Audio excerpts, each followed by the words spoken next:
Subscribers அனைவருக்கும் வணக்கம். மறுபடியும் நான் தான் மேட் ஃப்ரம் ஸ்காட்டிஷு. அதுக்கப்புறம் அந்த பக்கம் எல்லோரும் நல்லா இருக்கிறீங்களா? இந்த பக்கம் நானும் நல்லா இருக்கிறேன். போன வீடியோவில் வந்துட்டு நம்ம யூகேயில் எங்கெங்கெல்லாம் போயிட்டு ஷாப்பிங் பண்ணுவோம், எந்தெந்த மாதிரியான ஷாப்பிங் பிளேசஸ்லாம் இருக்குது அப்படின்றத வந்துட்டு விழாவாரியாக வந்துட்டு போட்டிருந்திருப்போம். அதுக்கு ஆதரவு வந்துட்டு நல்லாவே நீங்கள் தெரிவிச்சிருந்தீங்க, ரொம்ப மகிழ்ச்சியாக இருந்துச்சு. அதை தொடர்ந்து இந்த வீடியோவை யாராச்சும் அதை பார்க்காம வந்து பார்த்துட்டு இருந்தீங்கன்னு சொன்னால் போயிட்டு ஒரு நோட்டை விட்டுட்டு வந்துடுங்க. ஏன்னா அது கொஞ்சம் யூஸ்ஃபுல்லான கண்டென்ட்டு. இந்த வீடியோவையும் ஒரு யூஸ்ஃபுல்லாக இன்ட்ரெஸ்டிங்காக ஒரு விஷயத்தை தான் நான் வந்து எடுத்து வந்துருக்கிறேன். ஆமாம். அண்டு இந்த வீடியோவை பார்க்குறதுக்கு அந்த பக்கம் இருக்கிற உங்களுக்கு முக்கியமாக 2 விஷயம் தேவை. அண்ட் இந்த பக்கம் இருக்கிற எனக்கு முக்கியமாக ஒரு விஷயம் தேவை. அது என்னென்னா, உங்களுக்கு ஒரு பேனாவோ இல்லை பென்சிலோ எடுத்து வச்சுக்கோங்க. எதுக்குடா பேனா பென்சிலாம் எடுத்து வைக்க சொல்கிற அப்படின்னு சொல்லிட்டு கேட்டிங்கன்னா, இந்த பக்கம் யாராச்சும் படிக்க வர போகிறீங்கன்னா, அப்படி இல்லாமல் இந்த பக்கம் யாராச்சும் படிச்சுட்டு இருக்கவங்க இந்த வீடியோ பார்த்துக்கிட்டு இருக்கீங்கன்னா, உங்களுக்கு தான் இந்த வீடியோ முக்கியமான வீடியோ. அது இல்லாமல் நம்ம மக்கள் ஸ்காட்லாண்டு எப்படி இருக்குதுன்னு பார்க்குறதுக்கு யாருன்னா வந்துருக்கிறீங்கன்னு சொன்னால் உங்களுக்கு நான் வந்து ஊரை சுற்றி காமிக்கிறேன். ஸோ எல்லாருக்கும் தேவையான விஷயங்கள் இருக்குது. இங்கே படிக்க வரப்போகிறவங்களுக்கும் ஆல்ரெடி இங்கே படிச்சுக்கிட்டு இருக்கிறவங்களுக்கும் இப்போ நான் பேச போகிற விஷயம் வந்து ரொம்ப முக்கியமான விஷயம். Be careless. அதனால தான் இதை வந்துட்டு கொஞ்சம் நோட் பண்ணி வச்சுக்கோங்கன்னு சொல்லிட்டு சொல்கிறேன். ஸோ இந்த வீடியோவில் முக்கியமான ஒரு 3 விஷயத்தை பற்றி நான் பேச போகிறேன். என்னென்னு சொன்னால், கமிஷனிங்னா என்ன, பிளேகரிசம் அப்படின்னா என்ன, அதுக்கப்புறம் வந்துட்டு இந்த யுகத்தில் நம்ம அகாடமிக் சைடில் வந்துட்டு எந்த மாதிரி யூஸ் பண்ணணும், ஏஐக்கு வந்துட்டு எந்த மாதிரி பாலிசிஸ்லாம் இங்கே வச்சுருக்கிறாங்க, லிமிட்டேஷன்ஸ்லாம் என்ன மாதிரி இருக்குது, இது எல்லாத்தையுமே நான் வந்துட்டு எக்ஸ்பிளைன் பண்ண போகிறேன். இந்த 3 விஷயத்தில் எதில் நம்ம தவறுனாலும் நம்ம அகாடமிக் சைஸு ரொம்ப அடியாகும். வீட்டுக்கே துரத்தி விடுற அளவுக்கு வந்துட்டு இங்கே பாலிசிஸ் ரெகுலேஷன்ஸ்லாம் இருக்குது. அதனால் யாராச்சும் இந்த பக்கம் வரப்போகிறவங்க, இங்கே இருக்கிறவங்க யாராச்சும் இந்த வீடியோ பார்த்துட்ருக்கீங்கன்னு சொன்னால் கொஞ்சம் கவனமாக எதெல்லாம் நான் சொல்கிறேனோ அது எல்லாத்தையுமே நோட் பண்ணி வச்சுக்கோங்க. அது இல்லாமல் நம்ம ஊரை வந்துட்டு சுற்றி பார்க்கணுன்னு யாராச்சும் வந்துருக்கிறீங்கன்னு சொன்னால் உங்களுக்கு அப்படியே நான் ஊரை சுற்றி காமிக்கிறேன். இதுதான் ஆக்சுவலாக நம்ம ஊர் சிட்டி சென்டரு. இங்கே எல்லா ஊருக்கும் வந்துட்டு சிட்டி சென்டர்னு ஒரு பொதுவான ஒரு இடம் இருக்கும். நம்ம ஊர் மெயின் ரோடு மாதிரி தான். ஸோ இந்த இடத்துல வந்துட்டு காம்ப்ளெக்ஸு, அதுக்கப்புறம் வந்துட்டு ஷாப்பிங் மாலு, கடைகள், இந்த மாதிரியான எல்லா விஷயமே வந்துட்டு இந்த இடத்துல தான் இருப்பாப்புல. எந்த ஊருக்கு நீங்கள் போனாலும் அந்த ஊர் சிட்டி சென்டருக்கு போயிட்டீங்கன்னு சொன்னால் அந்த இடத்துல வந்துட்டு உங்களுக்கு தேவையான எல்லா விஷயமே வந்துட்டு இருக்கும். ஸோ அது மாதிரி நம்ம டண்டி ஊரோட சிட்டி சென்டர் இதுதான் மையப்பகுதி. நம்ம இங்கேருந்து எங்கே போயிட்டுருக்குறோன்னா சாஷான்னு நமக்கு பிடிச்ச கடைக்கு தான் போய்கிட்டு இருக்கிறோம். ஸோ இந்த வீடியோ எடுக்கிறதுக்கு எனக்கு என்ன தேவைன்னா ஒரு சிக்கன் டிக்கா ரோல் தேவை. ஏன் நான் அப்படி சொல்கிறேன்னா, என்னன்னே தெரிலங்க, நேற்று ஆக்சுவலாக மழை நல்லா பேஞ்சுருந்தாப்புல. நேற்றுலேருந்து அப்படியே எனக்கு இங்கே பிடிச்ச கடை ஒன்று இருக்குது, சாஷான்னு சொல்லிட்டு. அந்த கடையில் தான் நம்ம இந்தியா ஃபுட்ஸ் வந்துட்டு கொஞ்சம் நல்லா இருப்பாப்புல. இந்த சிக்கன் டிக்கா, அதுக்கப்புறம் கபாபு, அதுக்கப்புறம் தந்தூரி, இதெல்லாம் வந்துட்டு கொஞ்சம் நல்லா இருப்பாப்புல. அதனால் நேற்றுலேருந்து இந்த சிக்கன் டிக்கா ரோல் வந்துட்டு மண்டக்குள்ளே ஓடினே இருந்துச்சு. ஒரு சிக்கன் டிக்கா ரோலை வாங்கிட்டு தம்பி வந்துட்டு சாப்பிட்டுட்டு வீடியோ கண்டினியூ பண்ணுறேன். நீங்களும் உங்களுக்கு பிடிச்ச ஃபுட்டு இல்லை ஸ்நாக்ஸு எதையாச்சும் எடுத்து வந்துட்டு உட்காந்துட்டு வீடியோ சூப்பராக என்ஜாய் பண்ணுங்கள். நான் கடைக்கு போயிட்டு அவங்க வாங்கிட்டு இங்கே சிட்டிங்ஸை போடுறதுக்கு வந்துட்டு ஒரு பிளேஸ் இருக்கிறாப்புல நமக்கு. அவங்க போயிட்டு சிட்டிங்ஸை போட்டுட்டு வீடியோவை கண்டினியூ பண்ணி அப்படியே அந்த 3 விஷயத்தை எக்ஸ்பிளைன் பண்ணி அந்த 3 விஷயமும் எனக்கு வந்துட்டு எந்த மாதிரி அஃபெக்ட் பண்ணுச்சு அப்படின்றதையும் அப்படியே எக்ஸ்பிளைன் பண்ணி அதை நான் எந்த மாதிரி டேக்கிள் பண்ணேன், நீங்களும் அந்த மாதிரி நடந்துச்சுன்னு சொன்னால் நீங்கள் பயப்படக்கூடாது. அதுக்கு என்ன மாதிரி வழி இருக்குது, அதை நம்ம எப்படி டேக்கிள் பண்ணி வரலாம் அப்படின்றது எல்லாத்தையும் நான் எக்ஸ்பிளைன் பண்ணுறேன். எனக்கு வந்துட்டு நான் இங்கே வந்தபோதும் சரி, நான் அங்கே இருந்தபோதும் சரி, யாருமே இதை பற்றி எக்ஸ்பிளைன் பண்ணலை. எனக்கு எதுவுமே தெரியல.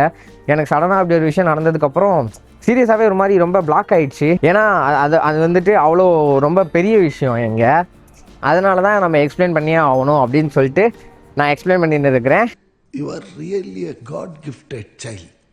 அதனால் உங்கள் நண்பர்கள் யாராச்சும் இந்த பக்கம் வர மாதிரி இருந்தாங்கன்னு சொன்னால் அவங்களுக்கு அப்படியே வீடியோவை கப்புக்குன்னு மாற்றி விட்ருங்க. அவங்களுக்கு கண்டிப்பாக இது யூஸ்ஃபுல்லாக இருக்கும். ஸோ நல்லா வெயில் அடிக்குதுங்க இன்றைக்கி. நேற்று மழை பெஞ்சுன்னு இருந்தது. இன்றைக்கி வெயில் அடிக்கிறதுனால தான் மக்களோட எண்ணிக்கையை வந்துட்டு இவ்வளோ பேர்த்த பார்க்க முடியுது. இல்லாட்டினா இந்த ஊரில் இவ்வளோ பேர்லாம் இருக்க மாட்டாங்க. அதனால தாங்க இந்த ஊர் சரியான ஊர். ஏன்னா மனுஷங்களே அவ்வளோவா இருக்க மாட்டாங்க. நம்ம பாட்டுக்கு ஜாலியாக எல்லாருமே தெரியும் சின்ன ஊர் அப்படி இப்படின்னு சொல்லிட்டு ஜாலியாக நம்ம சுற்றின்னு இருக்கலாம். ஸோ இந்த பக்கம் தான் வந்துட்டு நம்ம போக வேண்டிய கடை சாஷா இருக்கிறாப்புல. அங்கே போயிட்டு நம்ம சிக்கன் டிக்கா ரோலை வாங்கிட்டு சிட்டிங்ஸை போட்டு அடுத்த வீடியோவை கண்டினியூ பண்ணுறேன். இதுதாங்க நம்ம சொன்ன சாஷா. எனக்கு பிரியாணி ரொம்ப பிடிக்கும், டிக்கா கெபாப் இந்த மாதிரி எல்லாமே நமக்கு ரொம்ப பிடிக்கும். ஸோ கடைக்குள்ளே போயிட்டு நம்ம டேக்அவே வாங்கிட்டு அப்படியே கிளம்பலாம். Hi, good and you? Yeah, can I get one tikka roll for takeaway? Yeah, nothing, thank you. So order கொடுத்துட்டேங்க. ஒரு சிக்கன் டிக்கா ரோல் டேக்அவே கொடுத்துருக்குறேன். அப்புறம் அது ரெடியாக 15 நிமிஷம் ஆகும்னு சொன்னாங்க. சரி 15 நிமிஷத்தில் மெனு திருப்பி பார்க்கலான்னு பார்த்தா ஹாட் சாக்லேட் இருந்துச்சு. நமக்கு ஹாட் சாக்லேட் வந்துட்டு ஓரளவு ரொம்ப பிடிக்கும். அதனால் சரி அந்த 15 நிமிஷத்துக்குள்ளே எனக்கு ஒரு ஹாட் சாக்லேட் கொடுங்க, குடிச்சு நான் அப்படியே வெயிட் பண்ணுறேன் அப்படின்னு சொல்லிட்டு சொன்னேன். சரின்னு சொல்லிட்டு சொல்லியிருக்காங்க. ஸோ நமக்கு ஹாட் சாக்லேட் இருந்ததுக்கப்புறம் நான் ஹாட் சாக்லேட்டை காமிக்கிறேன். ஹாட் சாக்லேட் குடிச்சு முடிச்சுட்டு போக வேண்டிய இடத்துக்கு போயிட்டு உட்காந்துட்டு நம்ம வந்துட்டு அந்த அகாடமிக் சிஸ்டம்ஸ் எல்லாத்தையும் நம்ம எக்ஸ்பிளைன் பண்ணி பேசி முடிச்சுட்டு அப்படியே வீட்டுக்கு கிளம்பி போயிடலாம். ஸோ நான் ஹாட் சாக்லேட் வந்ததுக்கப்புறம் நான் உங்களுக்கு காமிக்கிறேன். அதுக்கு முன்னாடி இந்த கடையை வந்துட்டு காமிக்கிறேன் எப்படி இருக்குன்னு சொல்லிட்டு.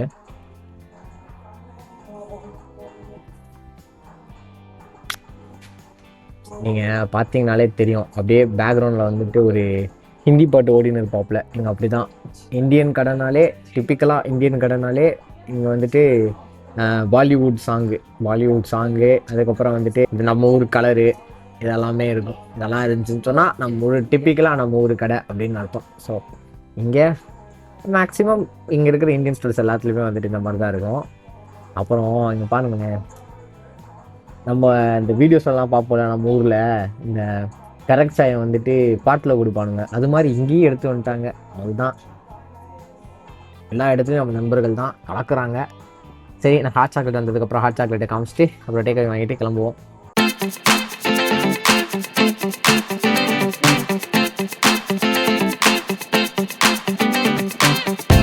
நண்பர்களே, ஹாட் சாக்லேட் வந்துருச்சு. செம சூடாக இருக்குது. ஏன்னா ஹாட் சாக்லேட்டில் காமெடி இல்லை இல்லையா, நல்லா இருக்குதுங்க பார்க்குறதுக்கு. ஃபஸ்ட்டு இப்போ வச்சு பார்ப்போம் எப்படி இருக்குதுன்னு.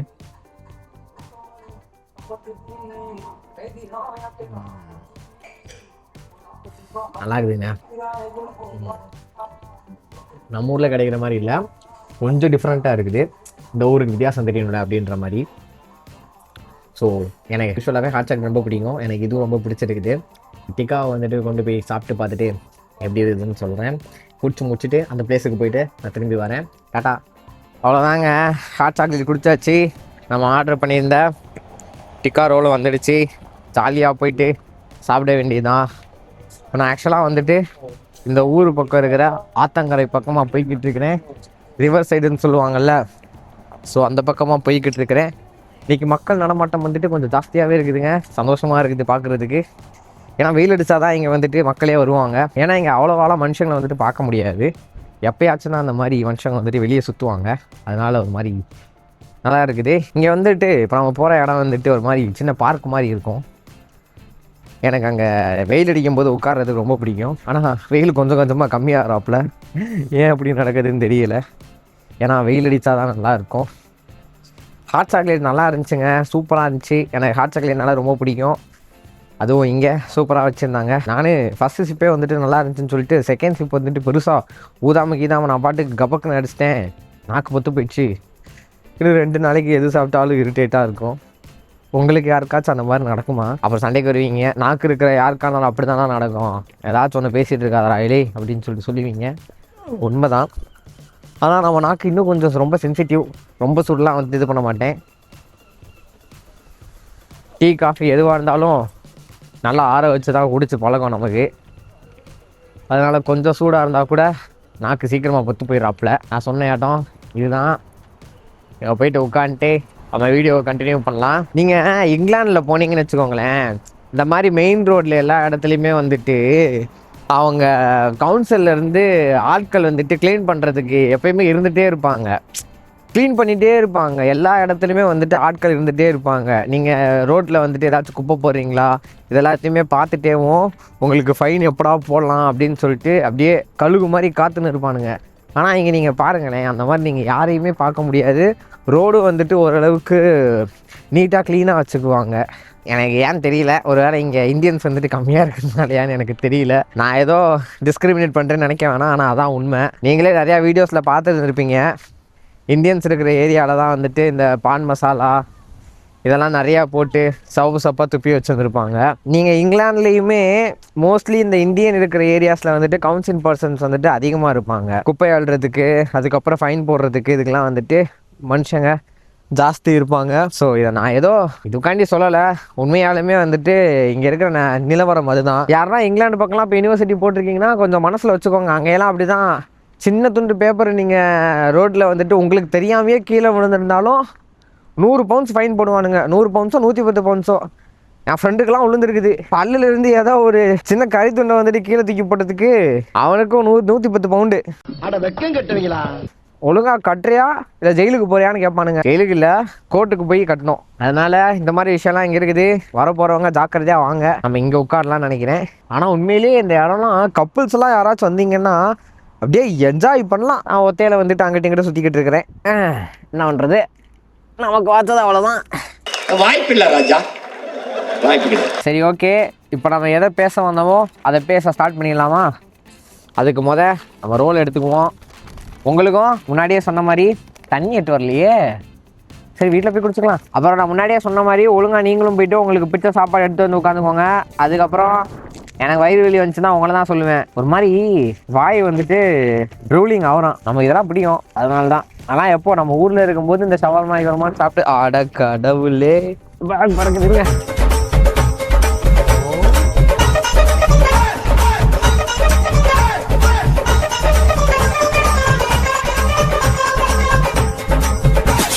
அம்மா வீடியோ எடுக்க வந்துட்டு ஓடி பிடிச்சலாம் ஆடிக்கிட்டு இருக்கிறேன் நான். இப்போ தம்பி வந்துட்டு உங்களுக்கு சாப்பிட்டுட்டு ரிவ்யூ சொல்ல போகிறேன். அதான் ஃபுட் விளாகிங்லேருந்து லைஃப் ஸ்டைல் விளாகிங்லேருந்து எல்லாத்தையும் கலக்கும். அடுத்து என்னைக்காச்சும் ஒரு நாள் புக்கு நோட்லாம் எடுத்து வந்துட்டு எஜுகேஷன் விளாக்லாம் பண்ணுவேன். ஒன்றுமே பண்ண முடியாது தம்பியை.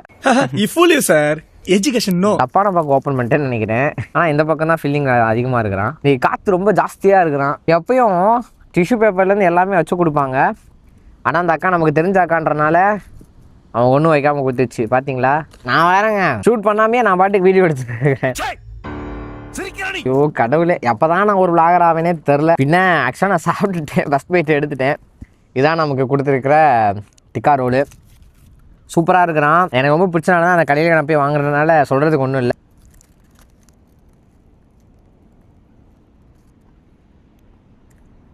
ஒழுங்கா நீங்களும் போய்ட்டு உங்களுக்கு பிடிச்சதெல்லாம் எடுத்து வச்சுட்டு உட்காந்து சாப்பிட்டுக்கோங்க. அவ்வளோதாங்க, சாப்பிட்டேன். ஆனால் முழுசாக சாப்பிடல. என்னடா உளர்ற? சரி, கீழே வச்சு அப்படியே சாப்பிட்டு வீடியோ எடுக்கலாம் பார்த்தா நாம ஒன்று இயற்கை ஒன்று நினைக்குது. காற்று பயங்கரமாக அடிக்கிறாப்புல, ஃபோனு இன்னும் கிம்பல்லாம் பறகுது.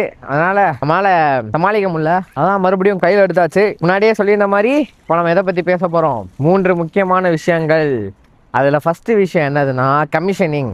2வது விஷயம் என்னென்னா பிளேகரிசம். 3வது விஷயம் என்னென்னா ஏஐ யூசேஜ். ஸோ இந்த 3த்தையுமே நான் ஃபஸ்ட்டு, செகண்டு, தேர்டுன்னு சொல்லிட்டு தான் நான் வந்துட்டு சொல்லியிருக்கிறேன். ஏன் அப்படின்னா இதில் ரொம்ப ரொம்ப நம்ம கவனிக்க வேண்டியது கமிஷனிங் தான். அதுக்கப்புறம் பிளேகரிசமு, அதுக்கப்புறம் ஏஐ யூசேஜ். இது 3மே இங்கே நம்ம வந்துட்டு அகாடமிக் மிஸ்கான்டக்டில் சிக்கக்கூடிய 3 விஷயங்கள். நம்ம இந்த 3த்தில் எதுலையாச்சும் ஒன்றில் சிக்கிட்டாலும் அதுதான் பிரச்சனை தான், தலைவலி தான், மாட்டிக்குவோம். என்ன வேணாலும் பண்ணுவானுங்க இவனுங்க. நம்மளை வச்சு அப்படியே ஃபுட்பால் ஆடுவானுங்க, டம்மு டிம்முன்னு அடிச்சு. அதனால இந்த 3 விஷயத்துல நம்ம கவனமாக இருக்கணும். அதுக்கு முன்னாடி இந்த 3 விஷயமும் என்னென்ன அப்படின்னு சொல்லிட்டு நான் சொல்லிடுறேன். கமிஷனிங் அப்படின்னா நீங்கள் ப்ராஜெக்ட் பண்ணுவீங்கல்ல, நீங்கள் பண்ணுற ப்ராஜெக்டை நீங்கள் பண்ணாமல் வேற ஒருத்தவங்க கிட்ட கொடுத்து நீங்கள் பண்ணீங்கன்னு சொன்னால் அதுக்கு பேர் தான் கமிஷனிங், ஆள் மாறாட்டம். வேற ஒருத்தவங்க கிட்ட வெளியில் கொடுத்து காசு கொடுத்து நீங்கள் பண்ணீங்கன்னு சொன்னால் அது ரொம்ப சீரியஸான அஃபென்ஸு. அதுக்கு இவங்க என்ன பண்ணுவாங்கன்னு சொன்னால் டெர்மினேட் பண்ணிடுவாங்க.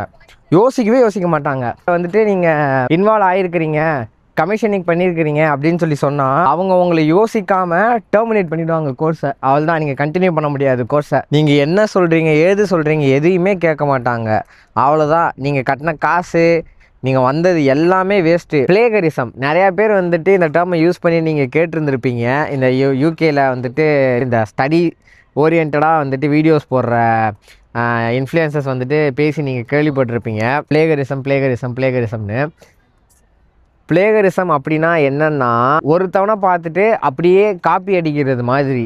வேற ஒருத்தவங்களோட கண்டென்ட் வந்துட்டு உங்ககிட்ட இருந்துச்சுன்னு சொன்னால் அதை நீங்கள் வந்துட்டு அவங்களுக்கு கிரெடிட் கொடுக்கணும். அப்படி இல்லைன்னு சொன்னால் அதை நீங்கள் யூஸ் பண்ணவே கூடாது. நீங்கள் அப்படி கிரெடிட் கொடுக்கலன்னு சொன்னால் அது வந்துட்டு பிளேகரிசமில் போய் முடிஞ்சிடும். நீங்கள் கிரெடிட் கொடுக்க வேண்டியது யாருக்குன்னா, நீங்கள் வந்துட்டு ஒரு ஆத்தர் எழுதின ஒரு பேப்பரை வந்து நீங்கள் படிக்கிறீங்க, அது வச்சு தான் நீங்கள் வந்து இந்த ப்ராஜெக்ட் பண்ணியிருக்கிறீங்க, இல்லை அது வந்துட்டு ஏதாவது ஒரு மெத்தடாலஜியில் உங்களுக்கு அது யூஸ் ஆகிருக்கு அப்படின்னா நீங்கள் அந்த இடத்துல சைட்டேட் பண்ணி காமிக்கணும். சைட்டேட்னா இன்ஜினியரிங்லாம் ஃபைனல் இயர் ப்ராஜெக்டில் ரெஃபரன்ஸ் போடுவோம்ல, அந்த மாதிரி நம்ம ரெஃபரன்ஸ் வந்துட்டு அவங்களுக்கு கொடுக்கணும்.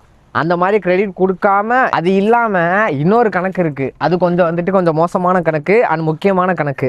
என்னென்னா, நீங்கள் உங்கள் ஃப்ரெண்டோடதை பார்த்துட்டு அப்படியே நீங்கள் காப்பி பண்ணுறீங்க. ஏதாச்சும் ஒரு மெத்தட்ஸ் வந்துட்டு உங்களோடது வந்துட்டு சேமாக இருக்குது, அது உங்கள் ஃப்ரெண்டோடதுன்னு கிடையாது, யாரோடதாக வேணுதான் இருக்கலாம், அதை நீங்கள் வந்துட்டு காப்பி பண்ணி நீங்கள் அப்படியே யூஸ் பண்ணுறீங்க அப்படின்னு சொன்னால் அது பிளேகரிசம் கணக்கில் வரும். அது ரொம்ப வந்துட்டு தப்பான விஷயம்.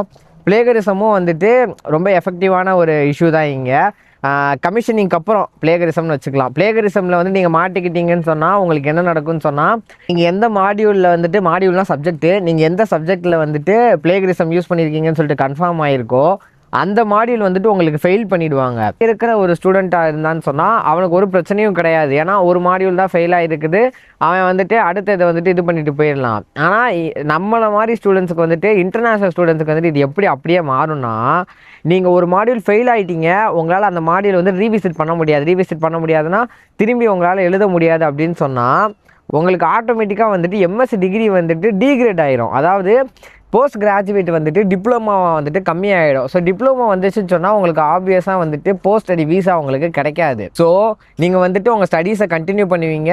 கண்டினியூ பண்ணிவிட்டு போஸ்ட் ஸ்டடி வீசா வந்துட்டு உங்களால் எடுக்க முடியாமல் நீங்கள் உங்கள் ஸ்டடீஸை கண்டினியூ பண்ண உடனே வந்துட்டு மறுபடியும் ஊருக்கு நீங்கள் திரும்பி போகிற நிலமை வந்துடும். ஸோ இந்த மாதிரி தான் வந்துட்டு பிளேகரிசம் ஒர்க் ஆகும். இன்னொன்று ஏஐ யூசேஜ். நீங்கள் ஏஐ வந்துட்டு யூஸ் பண்ணுறீங்கன்னு சொன்னால், யூஸ் பண்ணக்கூடாதுன்னு எந்த யூனிவர்சிட்டியிலுமே வந்துட்டு அந்த மாதிரி ஒரு இதே கிடையாது. நீங்கள் ஏஐ கட்டாயமாக யூஸ் பண்ணலாம். இன்னும் சொல்லப்போனால் நீங்கள் ஏஐ யூஸ் பண்ணுங்கன்னே அவங்களுக்கு வந்துட்டு என்கரேஜும் பண்ணுவாங்க. எனக்கெலாம் வந்துட்டு என்னோடய ரஷ்யன் ப்ரொஃபஸர் ஒருத்தர் இருக்கிற, அவரெலாம் வந்துட்டு நீங்கள் மெத்தடாலஜிலேருந்து ப்ராஜெக்ட் ஸ்ட்ரக்சர்லேருந்து எல்லாத்தையுமே ஏஐ யூஸ் பண்ணி நீங்கள் பண்ணுங்கள் அப்படின்ற மாதிரி தான் அவர் சொல்லியிருந்தார். ஸோ நீங்கள் ஏஐ கண்டிப்பாக யூஸ் பண்ணலாம். ஆனால் நீங்கள் யூஸ் பண்ணதை வந்துட்டு டிக்ளேர் பண்ணணும். நான் இந்த மாதிரி இந்த விஷயத்துக்கு யூஸ் பண்ணியிருக்கிறேன், இந்த மாதிரி நான் ஏஐ வந்துட்டு இந்த இதுக்காண்டி நான் யூஸ் பண்ணியிருக்கிறேன் அப்படின்னு சொல்லிட்டு. அதே மாதிரி ஏஐ வந்துட்டு உங்கள் ரிப்போர்ட்டில் நீங்கள் தொடவே கூடாது. ரிப்போர்ட் எழுதுறது இம்ப்ளிமெண்டேஷன் ஒன்று இருக்கும், ரிப்போர்ட்டுன்னு சொல்லிட்டு தனியாக நமக்கு ஒன்று இருக்குல்ல. ஸோ ரிப்போர்ட் வந்துட்டு நம்ம என்ன இம்ப்ளிமெண்ட் பண்ணியிருக்கிறோமோ அதை அப்படியே நம்ம எழுதுவோம். ஸோ நீங்கள் ரிப்போர்ட்டுக்கு வந்துட்டு ஏஐ யூஸ் பண்ணவே கூடாது. ரிப்போர்ட் முழுக்க நீங்கள் ஒர்க் பண்ணதாக தான் இருக்கணும். மெத்தட்ஸை வந்துட்டு புரிஞ்சுக்கிறதுக்கு நீங்கள் ஏஐ யூஸ் பண்ணிக்கலாம். அதுக்கப்புறம் வந்துட்டு ப்ராஜெக்ட் ஸ்ட்ரக்சரு, அதுக்கப்புறம் டீகோட் பண்ணுறதுக்கு, இந்த மாதிரியான விஷயங்களுக்கு எல்லாத்துக்கு நீங்கள் ஏஐ யூஸ் பண்ணிக்கலாம். ஆனால் ரிப்போர்ட்டுன்னு வந்ததுக்கப்புறம் நீங்கள் ரிப்போர்ட்டில் ஏஐ தொடவே கூடாது. அதனால் தயவு செஞ்சு அந்த மாதிரி விஷயத்தில் வந்துட்டு மாட்டிக்காதீங்க. மாட்டிக்கினா என்ன நடக்கும்னு சொல்லிட்டு நான் அடுத்த வீடியோ சொல்கிறேன். ஏன்னா இந்த வீடியோ வந்துட்டு எனக்கு தெரிஞ்சு பெரிய லென்த்தாக வந்திருக்குன்னு நினைக்கிறேன். அதனால் இந்த வீடியோவை நான் பார்ட் 1 வச்சுக்கிறேன். நான் பார்ட் 2ல் வந்துட்டு இந்த விஷயம்லாம் நீங்கள் கவனிக்காமல் போயிட்டீங்கன்னு சொன்னால் என்ன நடக்குன்றத எனக்கு நடந்ததை வச்சு சொல்கிறேன். ஏன்னா கமிஷனிங்கே நடந்துச்சு அண்ட் ஏஐ யூசேஜும் நடந்துச்சு. அது ஒரு பெரிய கதை. அதை நான் இந்த வீடியோவோட சேர்த்து போட்டேன்னு சொன்னால் கண்டிப்பாக வந்துட்டு பெரிய லென்த்தாக ஒரு வீடியோ வந்துடும். அதனால் நான் பார்ட் 2ல் இந்த விஷயத்தை நீங்கள் கவனிக்காமல் விட்டீங்கன்னு சொன்னால் என்ன நடக்குன்றத தெளிவாக உங்களுக்கு நான் வந்து சொல்கிறேன். எனக்கெலாம் வந்துட்டு கோர்ஸையே டெர்மினேட் பண்ணுற அளவுக்கு பண்ணாங்க. அது என்னன்னு சொல்லிட்டு நான் அடுத்த வீடியோவில் சொல்கிறேன். ஸோ இந்த வீடியோவை ஃபுல்லாக பார்த்ததுக்கு உங்கள் எல்லாத்துக்குமே வந்துட்டு ஒரு பெரிய தேங்க்ஸு. எப்போதும் போல் ஒரு பெரிய தம்ஸ்அப்பு. அண்ட் போன வீடியோவுக்கு நல்ல வரவேற்பு கொடுத்துருந்தீங்க. இந்த வீடியோவுக்கும் நல்ல வரவேற்பு கொடுப்பீங்க நம்புகிறேன். ஏன்னா இதுவும் வந்துட்டு ஒரு முக்கியமான வீடியோ தான். அடுத்த வீடியோவில் வந்துட்டு என்னோடய பர்சனல் எக்ஸ்பீரியன்ஸாக இந்த மாதிரி தவறுகள் செஞ்சால் எந்த மாதிரி வந்துட்டு அது ரிஃப்ளெக்ட் ஆகும், அது எந்த மாதிரி நம்ம டேக்கிள் பண்ணலாம். முக்கியமான விஷயம், நம்ம பயப்படவே கூடாது. அது எல்லாத்தையுமே வந்துட்டு நான் அடுத்த வீடியோவில் சூப்பராக உங்களுக்கு எக்ஸ்பிளைன் பண்ணி போடுறேன். ஸோ இந்த வீடியோ ஃபுல்லாக பார்த்ததுக்கு ரொம்ப நன்றி. உங்களை நல்லா பார்த்துக்கோங்க, நான் என்னை நல்லா பார்த்துக்கிறேன். அண்ட் அடுத்த வீடியோவில் வரேன். டாட்டா.